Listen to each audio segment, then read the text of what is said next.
भगवान के किस नाम का जप करें? क्या अपने मन से कोई भी नाम जप सकते हैं या केवल गुरु से ही प्राप्त नाम ही सर्वश्रेष्ठ होता है? क्या अंतिम घड़ी में मृत्यु के समय नाम का जप करने से मनुष्य मुक्त हो सकता है? प्यारे दोस्तों, नाम जप, भक्ति और परमात्मा प्राप्ति के मार्ग में आने वाले सभी प्रश्नों का उत्तर आपको इस वीडियो में मिलेगा। दोस्तों, कहा जाता है कि भगवान का नाम बहुत ही पवित्र और शक्तिशाली होता है।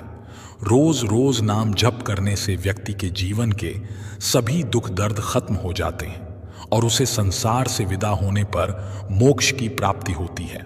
एक बार रात्रि का समय था। महात्मा श्यामदास जी भगवान के नाम का अजपा जाप करते हुए अपनी मस्ती में चले जा रहे थे। इस समय वे गहन जंगल से गुजर रहे थे। विरक्त होने के कारण वे महात्मा जी लगातार देशाटन किया करते थे। वे किसी भी एक स्थान पर ज्यादा समय तक नहीं रुकते थे। वे भगवान के नाम के प्रेमी थे। दिन रात उनके मुख से भगवान के नाम का जप ही चलता रहता था। स्वयं वो अजपा जाप करते थे और औरों को भी उसी मार्ग पर चलाते थे। चलते चलते वे मार्ग भूल गए, पर चलते जा रहे थे जहां भगवान ले चलेंगे। दूर अंधेरे में बहुत सी दीप मालाएं प्रकाशित थीं। महात्मा जी उसी दिशा की ओर चलने लगे। निकट पहुंच के उन्होंने देखा कि एक वटवृक्ष के पास अनेक प्रकार के वाद्य यंत्र बज रहे हैं। नाच गाना और शराब की महफिल जमी हुई है। कई स्त्री पुरुष साथ में नाचते कूदते हंसते और औरों को हंसा रहे हैं। उनको महसूस हुआ ये मनुष्य नहीं बल्कि प्रेत आत्माएं हैं। श्यामदास जी को देखकर एक प्रेत ने उनका हाथ पकड़ा और कहा, अरे ओ मनुष्य, हमारे राजा तुझे बुला रहे हैं, चलो मेरे साथ। वे मस्त भाव से राजा के पास गए, जो कि एक सिंहासन पर बैठा था। वहां राजा के इर्द गिर्द बहुत से प्रेत खड़े थे। प्रेतराज ने कहा, इस ओर तुम क्यों आए? हमारी प्रेत मंडली आज मदमस्त है। इस बात का भी तुमने विचार नहीं किया। तुम्हें क्या मौत का डर नहीं है? मुस्कुराते हुए महात्मा श्यामदास जी बोले, मौत का डर और मुझे? हे राजन, जिसे जीने का मोह ही ना हो उसे मौत का डर कैसा? हम साधु लोग तो मौत को आनंद का विषय मानते हैं। यह तो केवल देह परिवर्तन होता है, जो कि प्रारब्ध कर्म के बिना किसी से नहीं हो सकता। प्रेतराज ने कहा, तुम जानते हो हम लोग कौन हैं? महात्मा जी ने कहा, हां, मैं अनुमान लगा सकता हूं कि आप लोग प्रेतात्मा हो। प्रेतराज ने कहा, तुम जानते हो मानव समाज हमारे नाम से ही कांपता है। महात्मा जी ने कहा, प्रेतराज, मुझे मनुष्य में गिनने की गलती मत करना। हम जिंदा दिखते हुए भी जीने की इच्छा से रहित हैं, मृत तुल्य हैं, और यदि जिंदा मानो तो भी आप हमें नहीं मार सकते। जीवन मरण तो कर्मों के अधीन है। क्या मैं आपसे एक प्रश्न पूछ सकता हूं? महात्मा की निर्भयता देखकर प्रेतों के राजा को बड़ा आश्चर्य हुआ कि प्रेत का नाम सुनते ही मर जाने वाले मनुष्यों में एक इतनी निर्भयता से बात कर रहा है। सचमुच ऐसे मनुष्य से बात करने में कोई दिक्कत नहीं। वो बोला, पूछो, क्या पूछना चाहते हो? महात्मा जी ने कहा, प्रेतराज, आज यहां आनंद उत्सव क्यों मनाया जा रहा है? प्रेतराज ने कहा, मेरी इकलौती कन्या योग्य पति न मिलने के कारण अब तक कुंवारी थी, लेकिन अब योग्य जमाई मिलने की संभावना है। कल उसकी शादी है, इसीलिए उत्सव मनाया जा रहा है। महात्मा जी ने हंसते हुए कहा, तुम्हारा जमाई कहां है? मैं उसे देखना चाहता हूं। प्रेतराज ने कहा, जीवन के मोह को त्यागने वाले हे महात्मा, अभी तक वो हमारे इस प्रेत योनि को प्राप्त नहीं हुआ। वो इस जंगल के किनारे बसे गांव के एक धनवान का पुत्र है। महादुराचारी होने के कारण वो एक भयानक रोग से पीड़ित है और कल संध्या से पहले ही उसकी मृत्यु हो जाएगी और फिर उसकी शादी मेरी कन्या से होगी। रात भर गीत, नृत्य और मदपान करके हम लोग आनंद उत्सव मनाएंगे। भगवान के नाम का जप करते हुए महात्मा जी वहां से विदा हुए और जंगल के किनारे बसे गांव में जा पहुंचे। तब तक सुबह हो चुकी थी। एक ग्रामीण से उन्होंने पूछा, क्या इस गांव में किसी धनवान का बेटा बीमार है? उस ग्रामीण ने कहा, हां महाराज, नवलसा सेठ का बेटा शकुलचंद 1 वर्ष से रोगग्रस्त है। बहुत उपचार किए जाने पर भी वो ठीक नहीं हुआ। महात्मा जी ने उस ग्रामीण का धन्यवाद किया और पूछते हुए उस धनवान के घर जा पहुंचे। वहां शकुलचंद की हालत गंभीर थी। वो अंतिम घड़ियां गिन रहा था, लेकिन फिर भी महात्मा जी को देखकर माता पिता को आशा की किरण दिखी। उन्होंने महात्मा जी का स्वागत किया। सेठ के बेटे के पलंग के निकट आकर महात्मा जी प्रभु नाम का जाप करने लगे। दोपहर होते होते लोगों का आना जाना बढ़ने लगा। महात्मा जी ने पूछा, क्यों शकुलचंद, अब कैसी तबीयत है? उसने आंखें खोलते ही अपने सामने एक प्रतापी संत को देखा तो रो पड़ा। बोला, महाराज, क्या आप मेरा अंत सुधारने के लिए पधारे हो? मैंने अपने जीवन में बहुत पाप किए हैं। भगवान के दरबार में मैं क्या मुंह दिखाऊंगा? फिर भी आप जैसे संत के मुझे दर्शन हुए, ये मेरे लिए शुभ संकेत है। इतना कहते ही उसकी सांस फूलने लगी, वो खांसने लगा।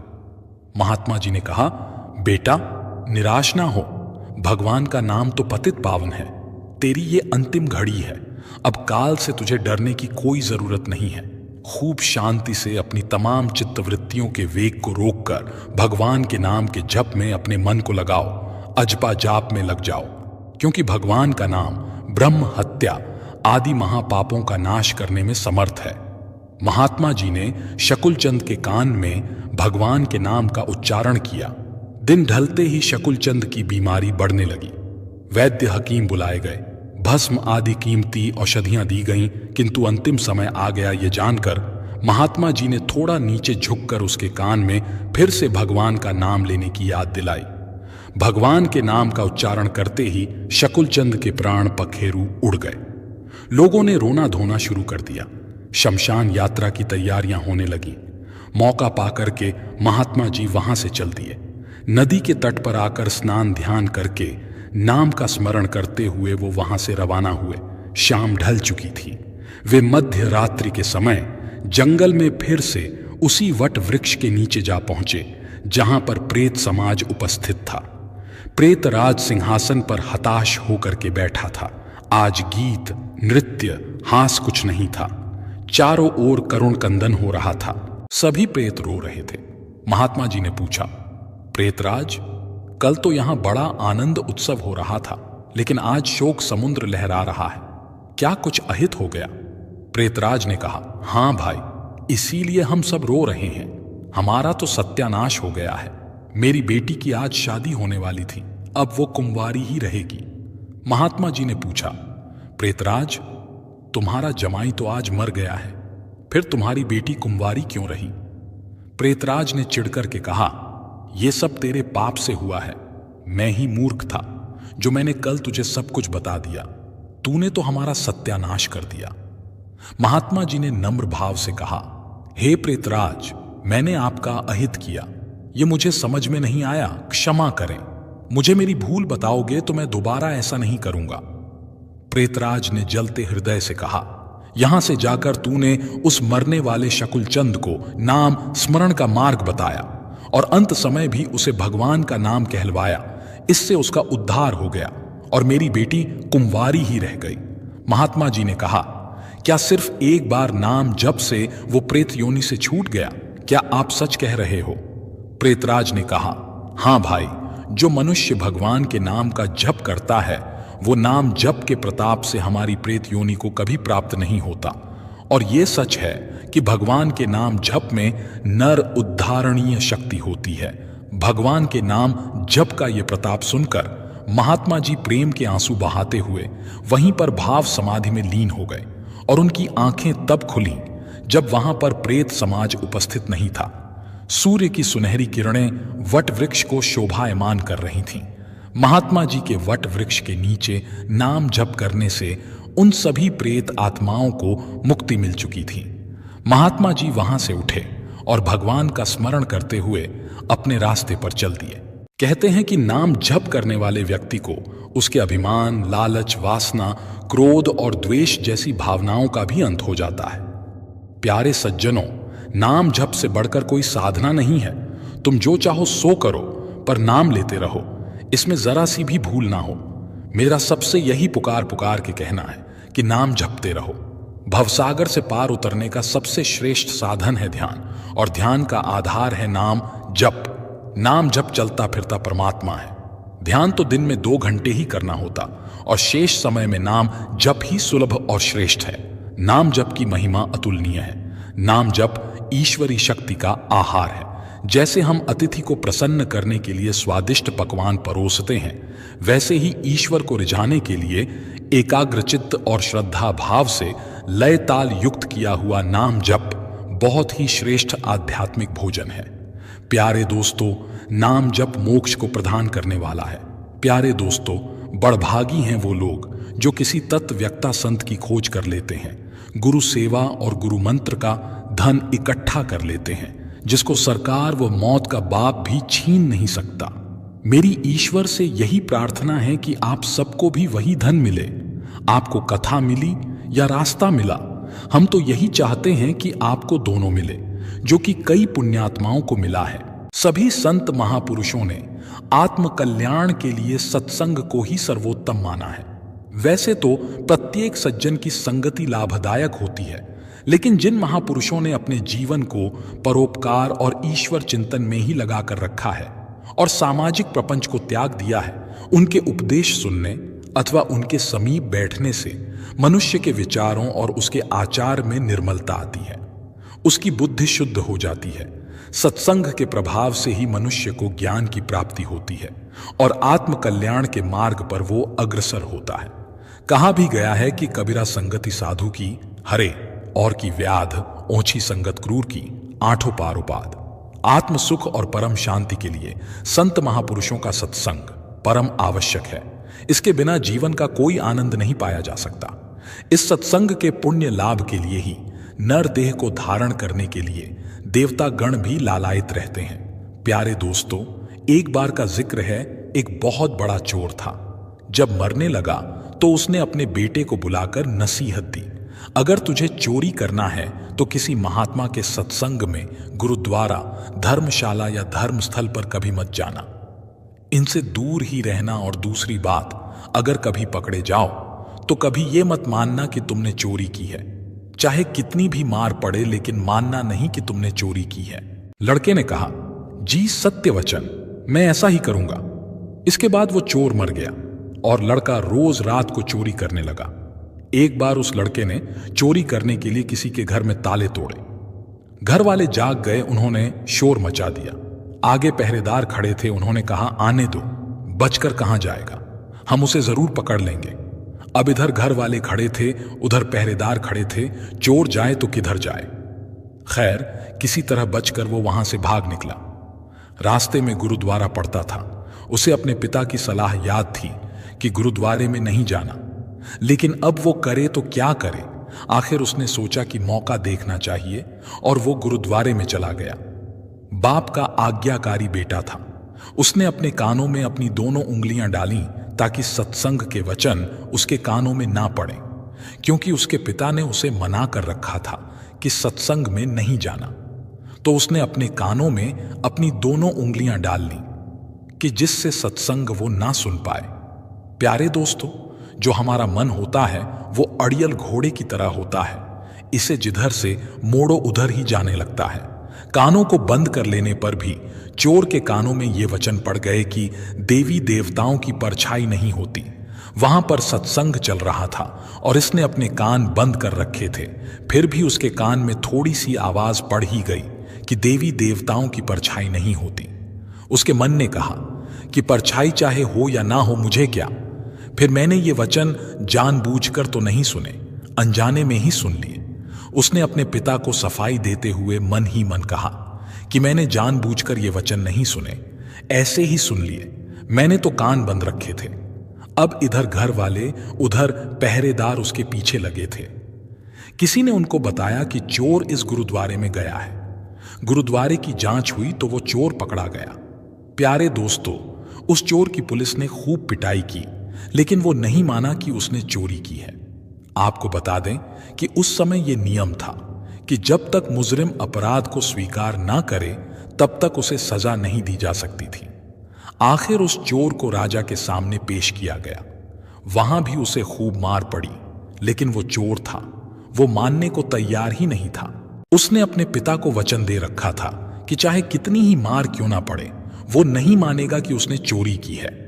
राजा को पता था कि जो चोर होते हैं वो देवी देवताओं की बहुत पूजा करते हैं, देवी की आराधना करते हैं। इसलिए पुलिस ने एक ठगनी को सहायता के लिए बुलाया। ठगनी को बुलाया गया, सारी बात उसे बताई गई। उसने कहा, मैं उस चोर को मना लूंगी, उससे कहलवा दूंगी कि उसने चोरी की है। उस ठगनी ने एक देवी का स्वांग बनाया, 2 नकली बाहें लगाईं, चारों हाथों में 4 मसालें जलाईं और नकली शेर की सवारी की। क्योंकि वो पुलिस के साथ मिली थी, इसलिए जब वो आई तो हिदायत के मुताबिक जेल के दरवाजे कड़ कड़ करके खुल गए। पहले से ही सब प्लान बनाया हुआ था। देवी जब आए जेल में तो सारे दरवाजे अपने आप खुल जाएं, और ऐसा ही हुआ। जब आदमी किसी मुसीबत में फंस जाता है तब वो अपने इष्ट को याद करता है, इसलिए चोर भी उस समय देवी जी की ही याद में बैठा था। अचानक से दरवाजा खुला और कमरे में एकाएक ही रोशनी हो गई। वो ठगनी जिसने देवी का रूप बनाया हुआ था, वो एक खास अंदाज में कहने लगी कि देखो भक्त, तूने मुझे याद किया और मैं आ गई। तूने अच्छा किया जो चोरी की बात नहीं बताई। तूने अगर चोरी की है तो मुझे सच सच बता दे, मुझसे कुछ नहीं छुपा है, मैं तुझे फौरन ही आजाद कर दूंगी। चोर देवी का भक्त था, वो अपने इष्ट को सामने खड़ा देख करके बड़ा खुश हुआ और मन ही मन सोचने लगा कि मैं इनको सब कुछ सच सच बता दूंगा। अभी वो बताने के लिए तैयार ही हुआ था कि उसकी नजर देवी की परछाई पर चली गई। उसको फौरन ही सत्संग का वो वचन याद आ गया कि देवी देवताओं की परछाई नहीं होती। उसने देखा कि उसकी जो देवी हैं उनकी तो परछाई है। वो समझ गया कि ये कोई देवी नहीं है, जरूर हमारे साथ छल किया गया है। ये सोच करके वो फौरन ही रुक गया और कहने लगा, मां, मैंने कोई चोरी नहीं की, और अगर मैंने चोरी की होती तो क्या मैं आपको नहीं बताता? आप तो स्वयं सर्वव्यापी हैं, आप तो त्रिकालदर्शी हैं, आप सब जानती हैं। अगर मैंने चोरी की होती तो आपको तो पता होता ही। हे मां, मैंने कोई चोरी नहीं की। अब ठगनी के कहने पर जेल के बाहर बैठे पहरेदार चोर और ठगनी की वार्तालाप को नोट कर रहे थे। उनको और ठगनी को विश्वास हो गया कि चोरी इसने नहीं की। अगले ही दिन उन्होंने राजा से कह दिया कि महाराज, ये चोर नहीं है, और फिर राजा ने उसको आजाद कर दिया।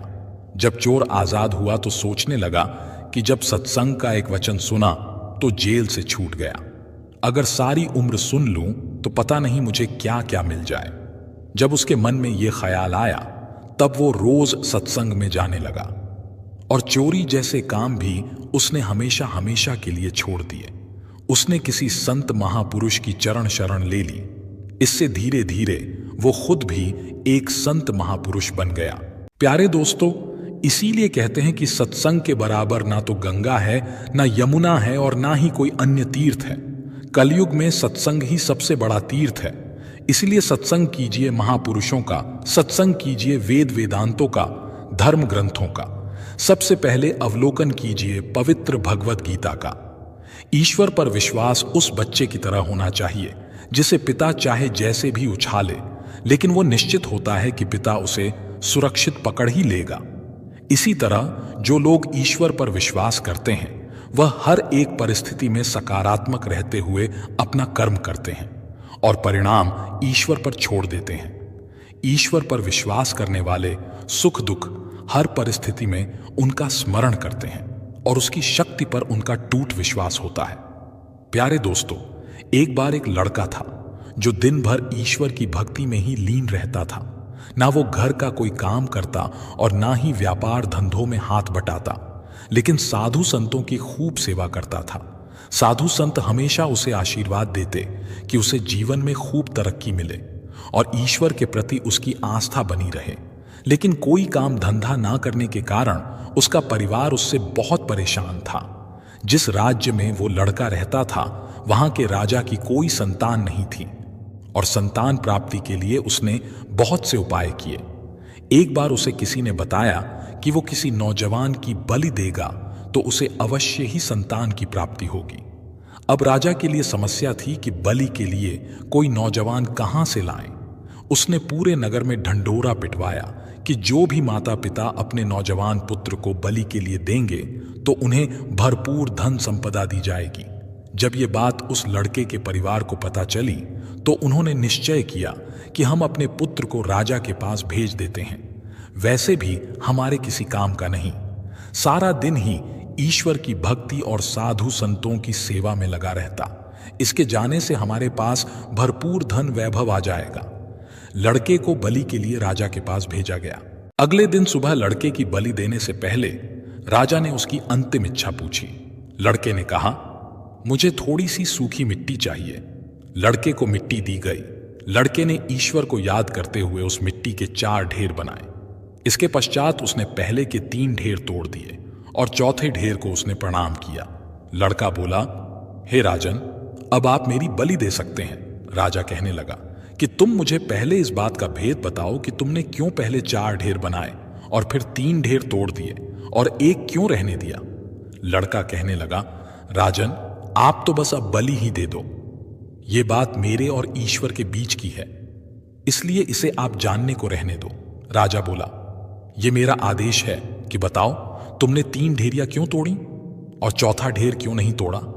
लड़का बहुत विनम्रता से बोला, राजन, कोई भी मनुष्य अपनी रक्षा के लिए सबसे पहले अपने माता पिता, फिर राजा और फिर देवता पर विश्वास करता है।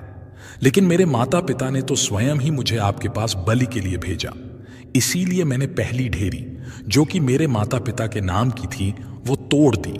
इसके पश्चात व्यक्ति राजा से प्राण रक्षा के लिए फरियाद करता है, लेकिन यहां पर तो स्वयं राजा ही मेरी बलि दे रहा है, इसलिए मैंने दूसरी ढेरी भी तोड़ दी। फिर व्यक्ति अपने देवता की ओर देखता है, लेकिन यहां पर तो देवता ही बलि ले रहा है, इसीलिए मैंने तीसरी, जो कि देवता के नाम से बनाई थी, उस ढेरी को भी तोड़ दिया।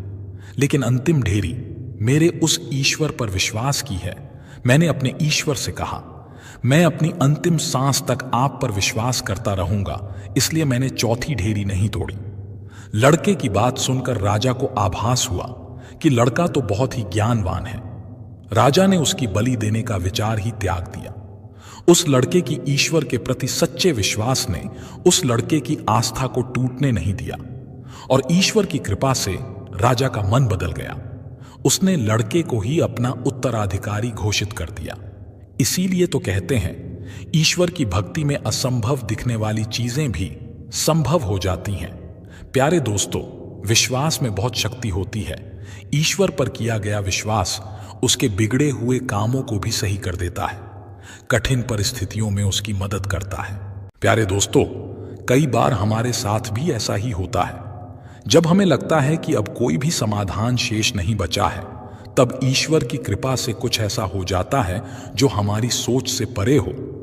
जहां ईश्वर पर विश्वास और श्रद्धा आत्मसंतुष्टि और उन्नत का कारण बनती है, वहीं पर अहंकार अनीति और अन्याय विनाश का कारण बनता है। प्यारे दोस्तों, जो भी भगवान पर पूर्ण श्रद्धा और विश्वास रखता है, अच्छे कार्य करता है, लोगों की मदद करता है, भजन ध्यान और स्मरण करता है, भगवान उसकी मदद जरूर करते हैं। प्यारे दोस्तों, इसलिए ईश्वर पर विश्वास व्यक्ति में उम्मीद की किरण को जगाता रहता है, जिससे वो कठिन परिस्थितियों में भी आगे बढ़ने के लिए लगातार प्रयास करता है। व्यक्ति ईश्वर पर दृढ़ विश्वास करते हुए अपना कर्म करता रहता है और नकारात्मकता उस पर कभी हावी नहीं हो पाती, क्योंकि वो जानता है कि ईश्वर हर परिस्थिति में उसके साथ खड़ा है। एक घड़ी आधी की पुण्य आध, तुलसी चर्चा राम की, कटे कोटि अपराध। इस दोहे में गोस्वामी तुलसीदास जी राम नाम की महिमा बताते हुए कहते हैं कि राम नाम की महिमा इतनी ज्यादा है, जो मनुष्य राम का नाम एक बार भी सच्चे मन से लेता है तो उसका पूरा पाप ही नष्ट हो जाता है। इसलिए जितना भी समय मिले, सत्संग या राम चर्चा अवश्य करनी चाहिए। इससे मनुष्य के जाने अनजाने में किया हुए करोड़ों पाप नष्ट हो जाते हैं। वेद पुराण के अनुसार राम नाम का अपना बड़ा ही महत्व है।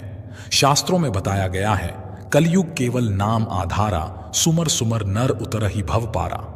इसका अर्थ है, कलयुग में केवल नाम का सुमिरन करके मनुष्य मुक्ति को पा सकता है। एक गांव में 2 भाई रहते थे।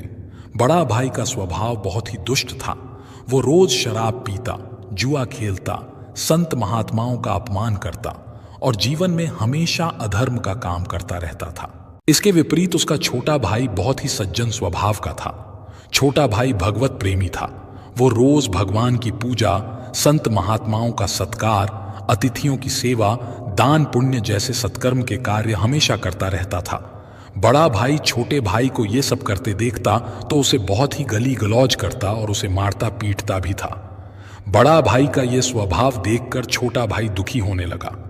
वो चिंता करने लगा कि मेरा बड़ा भाई तो बहुत ही पाप करता रहता है, इस पाप की वजह से मेरे बड़े भाई को नरक की यातना भोगनी पड़ सकती है। इस बात को सोचकर छोटा भाई बहुत ही चिंतित होने लगा और उसकी सद्बुद्धि के लिए हमेशा भगवान से प्रार्थना करता रहता था। इसी बीच एक दिन एक संत उस गांव में पहुंचता है।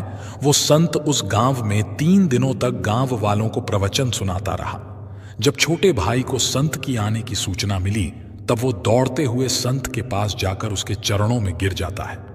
ये देखकर संत बोला, उठो बेटा, क्या हुआ, इतना चिंतित क्यों हो? छोटा भाई दुख के साथ संत से बोला, क्या बताऊं गुरुदेव, मैं अपने बड़े भाई को लेकर बहुत परेशान हूं। मेरा बड़ा भाई हमेशा बुरे कर्म और अधर्म कार्य करता रहता है। मैं अपने बड़े भाई के परलोक गमन के बाद उसके कर्मों के फल को लेकर चिंतित हूं, क्योंकि उसने इतने सारे बुरे कर्म किए हैं कि उसको नरक में भी जगह नहीं मिलेगी। ये सुनकर संत बोले, चिंता मत करो बेटा, सब ठीक हो जाएगा। आज की रात हम आपके घर में ही विश्राम करेंगे, बाकी सब तुम भगवान पर छोड़ दो। छोटा भाई संत की ये बात सुनकर प्रसन्न होता है और अपने घर जाकर संत के आदर सत्कार के लिए सारी व्यवस्था करता है। ये सब देखकर उसका बड़ा भाई बहुत ही क्रोधित होता है और उससे पूछता है कि ये सब क्या हो रहा है, घर को इतना क्यों सजाया जा रहा है।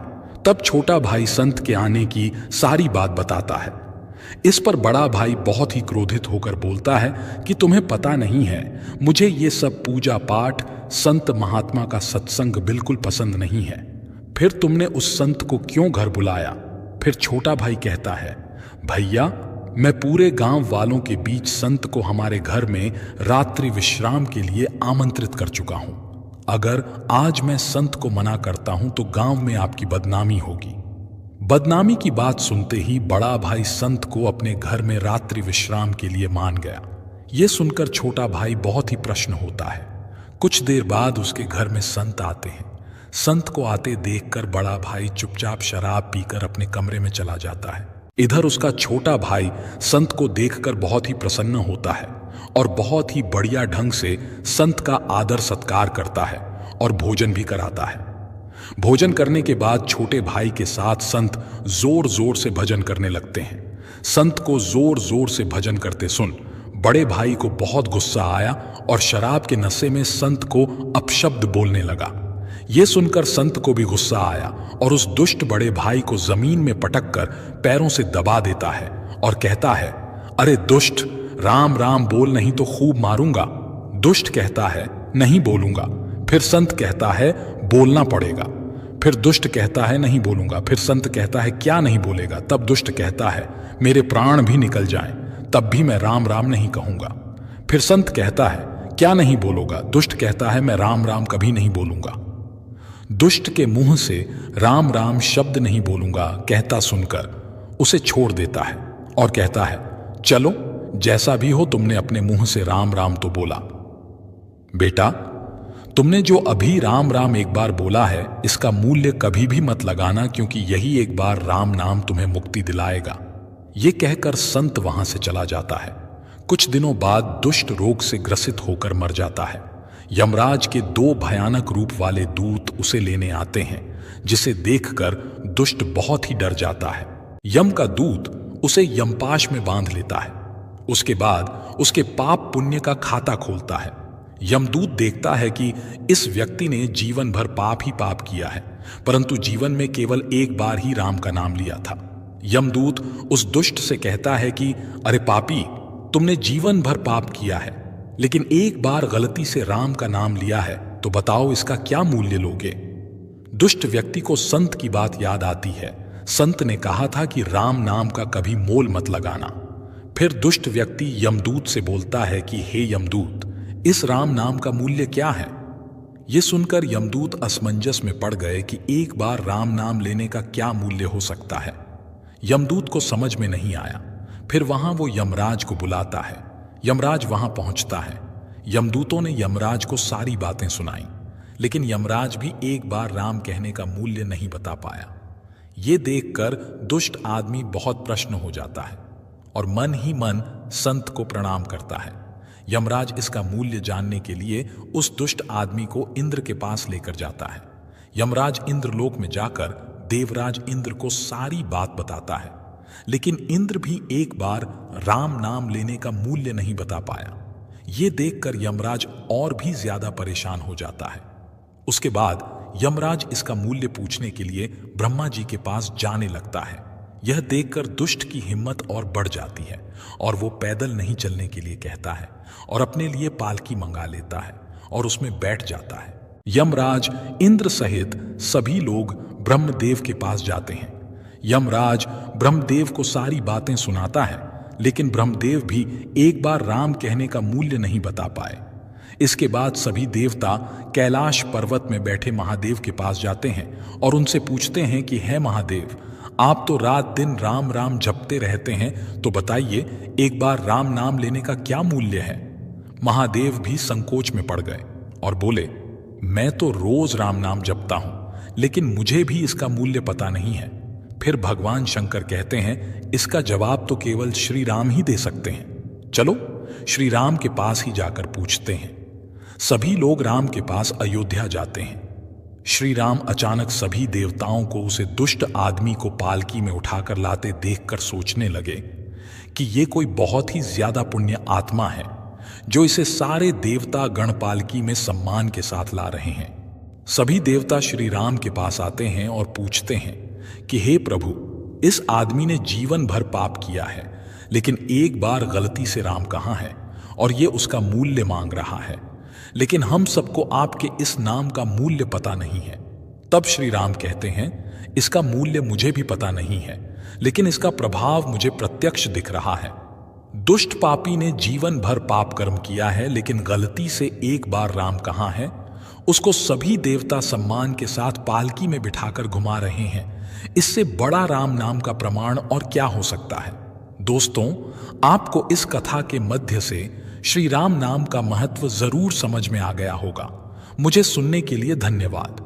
मिलते हैं अगली वीडियो में एक नई सीख के साथ। खुश रहिए, अपना ख्याल रखिए। जय श्री कृष्णा।